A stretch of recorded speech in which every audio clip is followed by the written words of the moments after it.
موجودہ دور میں جس طرح جہیز کا رواج چل پڑا ہے تو لڑکے والوں کی کیا ذمہ داری ہے کہ اسے کس طرح ختم کروایا جائے؟ میں نے سوچا ہے کہ لڑکی والے جو اپنی بیٹی کو فرنیچر دیتے ہیں، اگر وہی فرنیچر میں بطور حق مہر کے دے دوں تو کیا ایسا کرنا صحیح ہے؟ کیونکہ میرا ایسا کرنے سے نکاح سے پہلے ہی مجھے مہر فرنیچر دینا ہوگا، تو کیا اس طرح مہر دینا صحیح ہے کیا کہ وہ نکاح سے پہلے فرنیچر کی صورت میں ہو؟ بالکل دے سکتے ہیں، فرنیچر آپ نکاح سے پہلے بھی مہر کی صورت میں دے سکتے ہیں، اور آپ ان کو جب نکاح ہوگا تو آپ کہیں کہ بھائی میں نے اس وقت تک آپ اس کو اپنی ملکیت میں رکھیں، جب نکاح ہو جائے تو آپ اس کو کہیں کہ بھائی یہ فرنیچر میں نے آپ کے حوالے کر دیا، میں نے بطور مہر آپ کو دے دیا، تو بالکل آپ اس کو رکھ سکتے ہیں۔ بہت اچھی بات ہے، بہت اچھا جذبہ ہے آپ کا، اور اس جذبے کو پروان چڑھانا چاہیے۔ اللہ تعالیٰ آپ کو اور ہمت اور استقامت عطا فرمائے۔ میں سہیل رحیم چترال سے پوچھ رہا ہوں، میرا سوال یہ کہ کیا پیسے دے کر ووٹ لینا جائز ہے؟ ایک امیدوار سب کے سامنے پیسے تقسیم کر رہا ہے اور باقاعدہ یہ کہہ رہا ہے کہ یہ پیسے لے لو اور لوگوں کو بہترین قسم کا کھانا کھلاؤ، ووٹ کا رزلٹ میں خود چیک کروں گا، 100% ووٹ ملنا چاہیے۔ اس میں تفصیل سے اسی سیشن میں بتا چکا ہوں کہ اس طریقے سے ووٹ لینا یہ ٹھیک نہیں ہے۔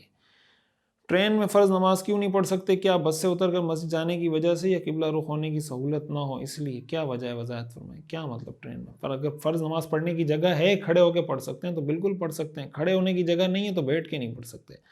مفتی صاحب، حضرت عمر رضی اللہ تعالیٰ عنہ کے والد خطاب کا انتقال کیسے ہوا تھا؟ مکمل واقعہ بتائیں۔ ہم نے کہیں سنا تھا کہ حضرت عمر رضی اللہ تعالیٰ عنہ نے اپنے والد کا سر قلم کیا تھا، یہ بات صحیح ہے یا غلط؟ نہیں، غلط ہے بھائی۔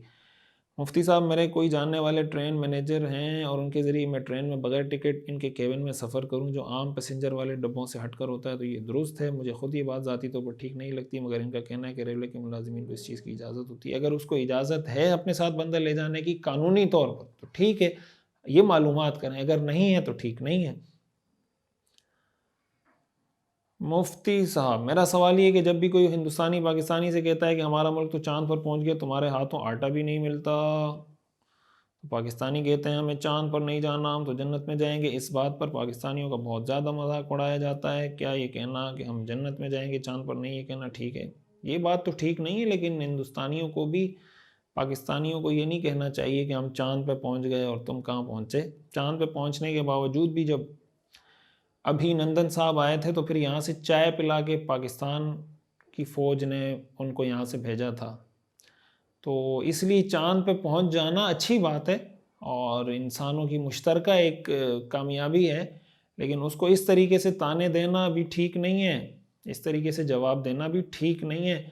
چاند پہ بھی مسلمانوں کو جانا چاہیے، ترقی کرنی چاہیے اور جنت بھی جانا چاہیے، اور اگر کوئی غیر مسلم ہے تو وہ چاند پہ تو پہنچ سکتا ہے، جنت نہیں جا سکتا۔ مسلمان ہے تو وہ چاند پہ بھی پہنچ جائے گا انشاءاللہ اور جنت میں بھی پہنچ جائے گا۔ تو اس طریقے سے تان و تشنیع کرنا ایک دوسرے پر، یہ کرنا ہی نہیں چاہیے۔ پھر خصوصاً جو مسلمان ہے، مسلمان کو مسلمان پہ تان و تشنیع بالکل نہیں کرنی چاہیے۔ حضرت ابراہیم علیہ السلام کو کیا کتاب ملی تھی؟ مفتی صاحب، صحیفے ملے تھے، قرآن کریم میں آتا ہے نا صحف ابراہیم و موسیٰ، صحیفے کا ذکر آتا ہے، کتاب تو نہیں تھی۔